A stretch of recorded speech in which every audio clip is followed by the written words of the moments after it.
my fellow guildies, I'm here to sing for you. It's about the new profession in Guild Wars 2. What? It's not the minstrel? What the?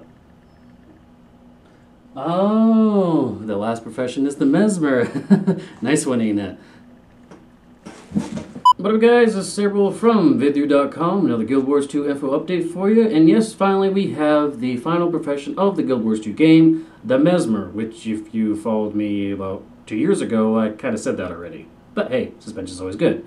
Now we're going to go over the profession and along with a little bit of the cinematics that have been improved in the game. But before I get to that, Arena did announce that on this past Friday, December 16th, 2011, that the Guild Wars 2 game is now in beta. Yeah! Kinda. Well, they did say that the game is finally in closed beta. Now, there wasn't even a website or an email address you can send an application to. This is a completely closed beta that started this past Friday, December 16th, and 2011. And it was pretty much hand-picked invite only. So if they knew you, you could get in. If they didn't know you, you didn't really have much of a chance.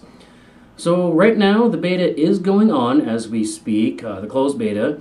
And depending on how that goes, they said that it'll open up. They'll open up into some more people coming in, more public people coming in, but it'll probably still be in the closed beta stages. So what does this mean? Well, the game is moving along. They are now finally out of alpha into a full playable beta stage. That means the game basically is finished.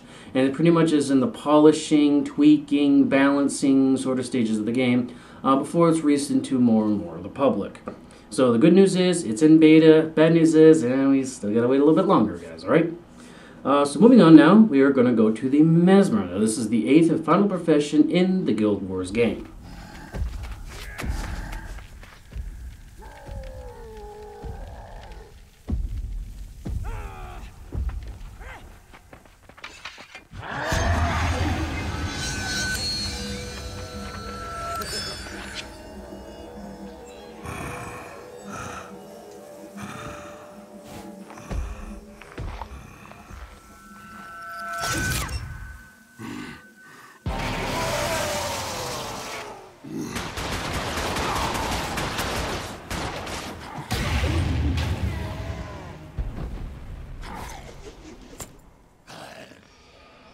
Let's go back in time really quick, back to the original Guild Wars game. Now, the Mesmer was a hex-heavy, crowd-control disabler able to shut down their targets or force their opponents into making consequential decisions, like take damage for using a skill. Now, in Guild Wars 2, this hexing mechanic has been dropped from the game for a more broadened conditions-based. When Arena was asked about this, about worry about making a Mesmer without any hexing, they said that the Mesmer has always been near and dear to their heart, and they knew they can work through all the kinks and everything to make it a fully playable with the conditions instead of going with the hexing.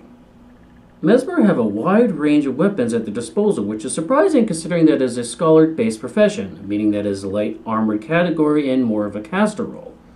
For the main hand, the Mesmer can use a scepter or a sword. In the offhand, they may use a focus, torch, pistol, or yet another sword. Yep, they can dual wield swords. And the two-handed weapons include a staff and a greatsword. Yep, they can wield the two-handed sword as seen in this video here.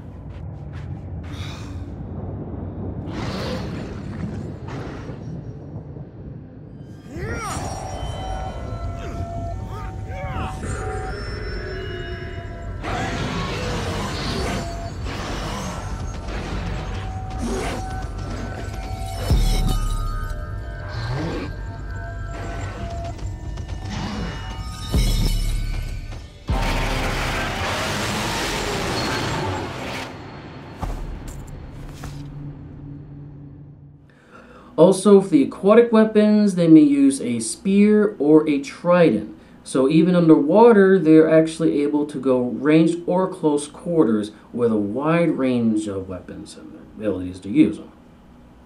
Now, the Mesmer in Guild Wars 2 is going to stay true to its deception form. They use two major skill types called mantras and illusions. Mantras are prep skills that are first have a long casting time. some of which take about 3 seconds to cast. But after the initial activation, the mantra skill slot is then replaced with a new skill that casts instantly and can be activated during the action of another skill without interrupting it. So it is wise to activate these mantras before going into battle. Illusions are copies that the Mesmer can make of themselves and appear in 2 different forms: clones and phantasms. Clones carry the caster's name and appearance along with having low HP, lower damage output, and their own behavior. And Mesmer, using a sword, will have 2 optional skills called Leap and Illusionary Leap. The Leap version will have the Mesmer leap at the target while the clone stays behind, versus Illusionary Leap will have the clone do the leap attack while the Mesmer stays behind. Using these combos back and forth can trip up your foes to figure out which one's the real one and which one's the clone. An example of this is seen in this video, Mirror Images.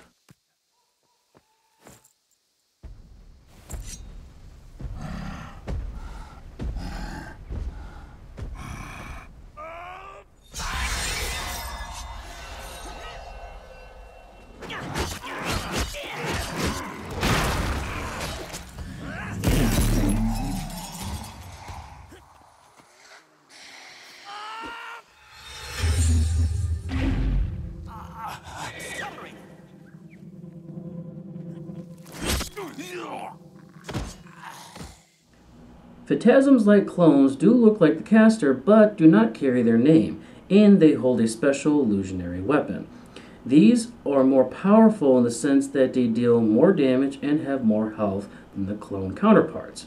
An example of this is found in the Mind Rack video, and the phantasm skill used is called Duelist.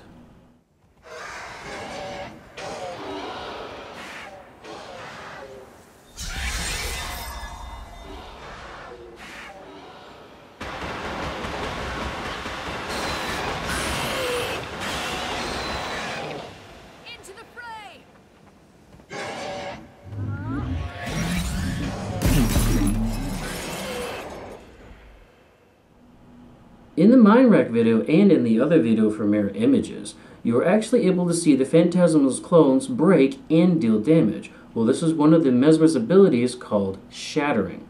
Shattering is a secondary effect that the Mesmer can apply to the clones and Phantasms, but are activated on a secondary bar F1 through F4.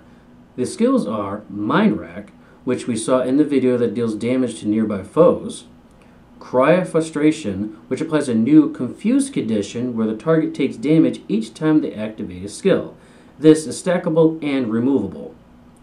Diversion, which stuns nearby foes, and Reflection, which applies a barrier around the Mesmer that also reflects enemy projectiles. Now, one more thing I want to go over before I go is the new cinematics in the Guild Wars 2 game. Now, I know this was posted on the blog site about a month or so ago, but I really want to bring this up because back when I went to PAX East in the springtime of this year, 2011, when I went there, I did express one major concern I had with the demo, and that was the fact that the cinematics were very clunky. There was no lip sync. In fact, at one point, like seen here, where the person wasn't even talking. It was just the words on the screen.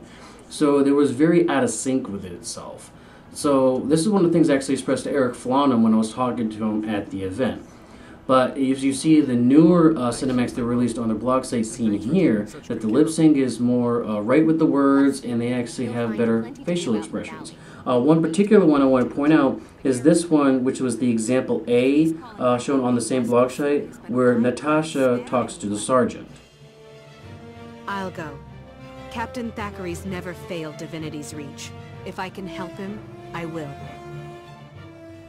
Now, it's that lip movement that you see right here when she says the word reach.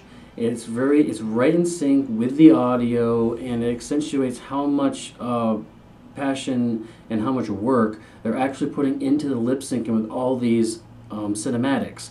Because I feel that if you really want to immerse the player and really want to pull the emotions of that player into the game, because that's where those cinematics pull that emotion in, you really got to be clean on those lip syncs and clean on the facial expressions and like that.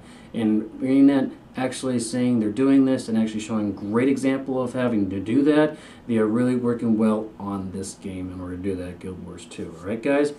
Well, that'll do it for this edition of Guild Wars 2 Info Update. Now we have all 8 professions released, so I just want to go over a quick list on my particular order of how I'm probably going to play through the professions as of current right now. Number 1 is going to be the Guardian. Number 2 is probably going to be Engineer. Those are my top 2 right now. Number 3 is actually going to be Mesmer. I'm really intrigued on the kit of the Mesmer with the dual welding swords and like that. I think I'm going to like that more than the Thief. Number 4 is going to be Ranger. Number 5, Necromancer. Number 6, Warrior. Actually, Warrior was my number 1 profession in the original Guild Wars game. It's actually dropping to 6, kind of replaced by the Guardian in a way. Number 7 is going to be Thief. And finally, number 8 is Elementalist. I never really cared for the Elementalist in the original game, so probably not going to play him much in this current game. Same way with the Thief, Assassin kind of deal. Didn't really like those either one. Again, like I said, these are my personal list of professions that I'm probably going to be playing in order, at least my mains versus my not so much play, just kind of doing the mechanics and videos for you guys on how to play the skills and like that. Guardian's probably going to be Norn, Engineer's probably going to be Char, and the Mesmer is probably going to be Human. As for the rest of them, don't really know what the races combinations of those are going to be. Elementus might be Sabre, just to add on to that, because of that. But anyways, that's basically how I'm going to go. I'm going to go Guardian, Norn, Engineer, Char, and Mesmer, Human. Pretty much is my top 3. That's why I'm going to be playing in the Guild Wars 2 game. Alright guys, like I said, this is the Guild Wars 2 Info Update. Make sure to follow me on Twitter at SabreWolf18. Also, hashtag GW2IU. That's Guild Wars 2 Info Update on there. Also, you can follow me on YouTube at SabreWolf18. Alright guys, thank you and have a good day.